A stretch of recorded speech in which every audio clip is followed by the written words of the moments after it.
spodbujala. Okay, torej, če na eni strani izpostava timsko delo, že prej omenjeno prenos internega znanja, se pravi interna, močna interna izobraževanja, pa vendar poznani ste tudi po številnih drobnih izboljšavah, ki bi jim celo lahko že rekli invencijah, in kasneje so se k sreči te invencije spremenile tudi v inovacije. Torej, kateri so sploh ti elementi oziroma kako ste sploh dosegli, da so bili ljudje dovolj motivirani, da so miselni, ker poznano je, da iz poslovnih okolij je najtežje spodbujati pravzaprav to željo, da ljudje mislijo, da spreminjajo, da si sploh drznejo razmišljati drugače.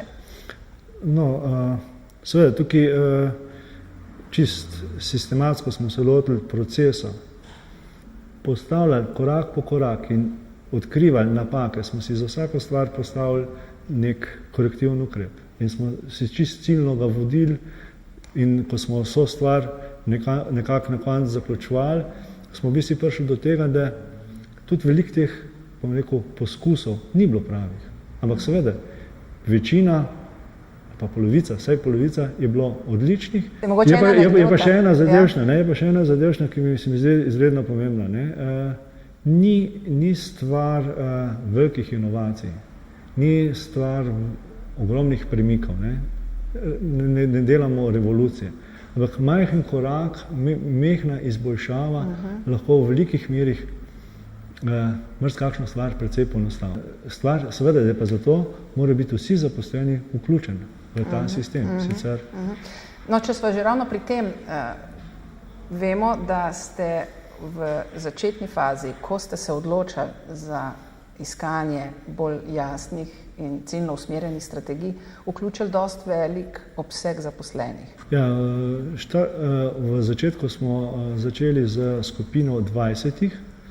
Seveda, ta ne bi bila konstantna, medtem ko so se na različnih segmentih dopolnjevali z ostalimi, ki so bili bolj strokovno podkovani za področje, ki smo ga trenutno obravnavali. Še ena značilnost je bila, da ste v procesu ves čas vključevali medfunkcijske time. Se pravi, da izziv komerciale ali pa izziv proizvodnje niso reševali samo komercialisti oziroma samo ljudje iz proizvodnje, ampak ste povezali praktično vse funkcije v reševanje vseh izzivov. Kako se vam je to obneslo oziroma v čem ste videli pozitivno plat tega pristopa?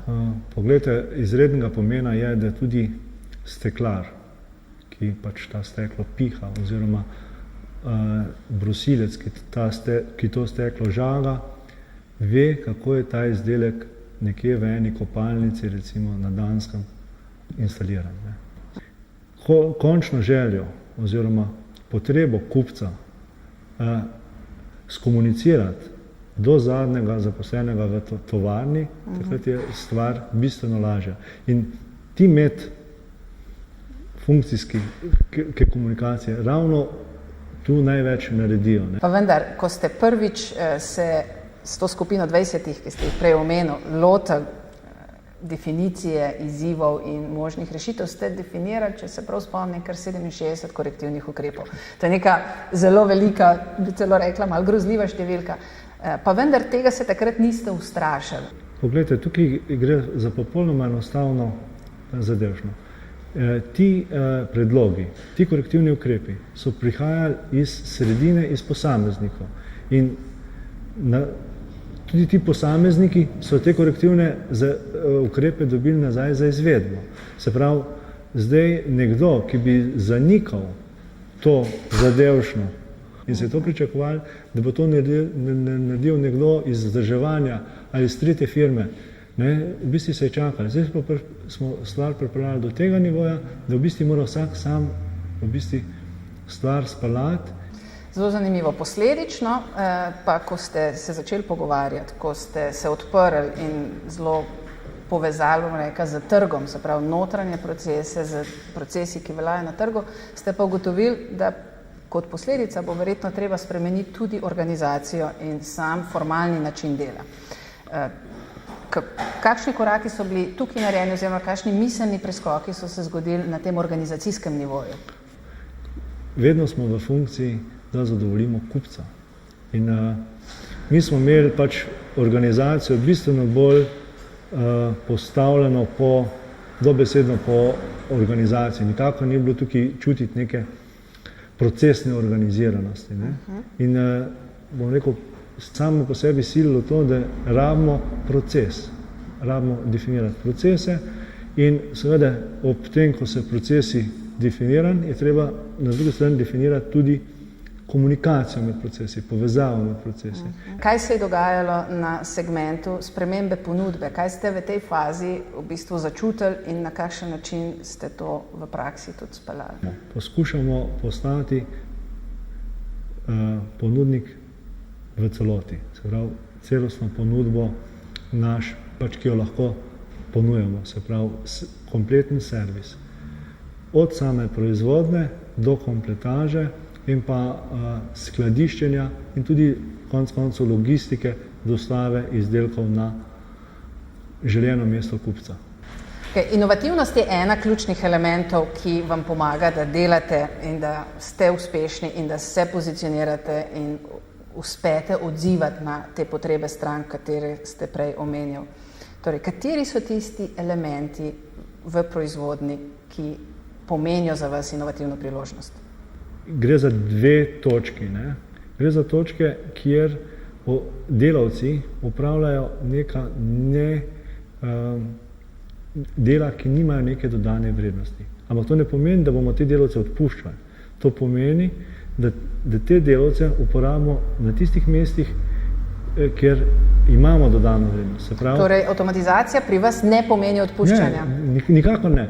Gre za enostavno zadevšno, da neko enostavno opravilo zautomatiziramo, ker tako smo se pogovarjali. Trg od nas zahteva vsak dan več dodelave, več dodatnih del na tem steklu. In te stvari potem mi bi morali v principi dodatno zaposlovati. In mi z notranjimi prerazporeditvami v bistvu saniramo te probleme. Torej, lahko v bistvu rečeva, da je ključ, ali pa vaša prednost v resnici način dela. Torej, ne toliko kaj, ampak predvsem kako.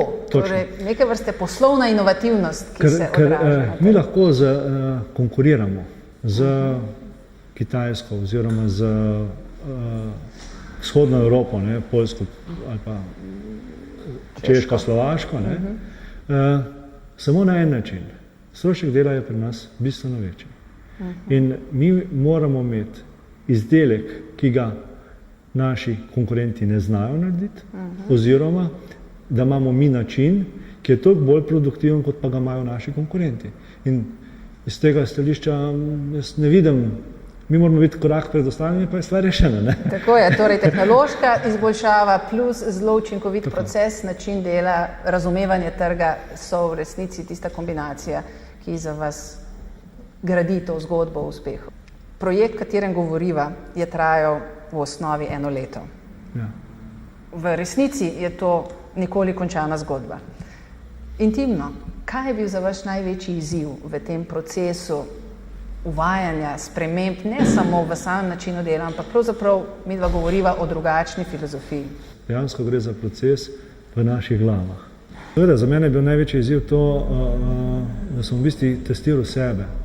Ali sem v stanju to ekipo, ki je sestavljena, bom rekel, na eni strani iz ljudi, ki so mladi in bi radi polno sprememb, na drugi strani ljudi, ki imajo tradicijo, ki ne bi spremenjali popolnoma nič. In seveda tukaj je prihajalo do ogromnih razlik v razmišljanju, do sporov, in je bilo treba včasih kar precej posežiti v zadevšno v tej meri, da smo stvari umirili, da ni prišlo do prehudih konfliktov. Če se spomnim ene take manjše zgodbice, so bili vodje določenih ekip, ki se morda 10 let niso ne vem kako prijateljsko pogovarjali, pa vendar do zdaj nekako ni bilo to pogoj za uspeh.